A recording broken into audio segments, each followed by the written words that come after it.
পাকিস্তানের টি-20 বিশ্বকাপের দলে স্থান পেয়েছেন বাবর আজম, কিন্তু তার টি-20 পারফরমেন্স তো মোটেও সন্তোষজনক নয়।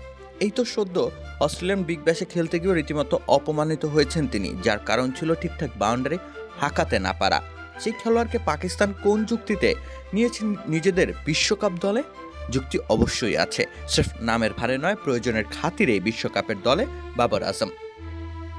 পাকিস্তানি টি-20 দল থেকে রীতিমতো নির্বাসনে চলে গিয়েছিলেন বাবর আজম। তাকে বাদ রেখে পরিকল্পনার নয়া ছক কষতে চেয়েছিল পাকিস্তান ক্রিকেট।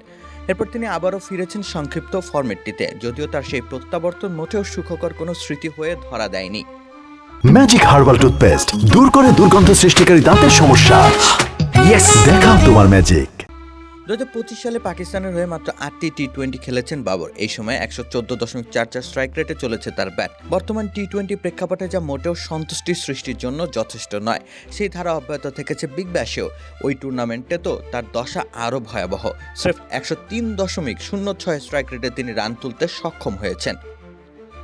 এই দশার একজন ব্যাটারের প্রয়োজনীয়তা অন্য কোনো দলে না থাকলেও পাকিস্তান দলে অবশ্যই রয়েছে, কেননা দলটির ব্যাটিং অর্ডারে মারকুটে ব্যাটার রয়েছেন বেশ কজন, কিন্তু ধারাবাহিকভাবে রান তোলায় পটু এমন ব্যাটার নেই। সেই অভাবটাই পূরণ করবেন বাবর আজম।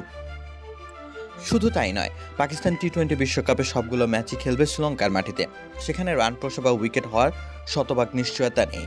খানিকটা স্পিন সহায়ক উইকেটে দ্রুত রান তোলার চাইতেও কখনো কখনো প্রয়োজন হয়ে পড়বে ব্যাটিংয়ের হাল ধরা, ম্যাচটাকে গভীর পর্যন্ত টেনে নিয়ে যাওয়া। এসব ক্ষেত্রে শান্ত চিত্তে 22 গজে টিকে থাকায় বাবর আজম বেজায় পারদর্শী। ঠিক সে কারণে বাবরকে রাখা হয়েছে পাকিস্তানের টি-20 দলে। এখন তিনি প্রত্যাশার প্রতি কতটুকু শ্রদ্ধা দেখাতে সমর্থ হবেন সেটা কেবল সময়ের আছে জানা। রাকিব হোসেন রুম্মান, খেলা 71।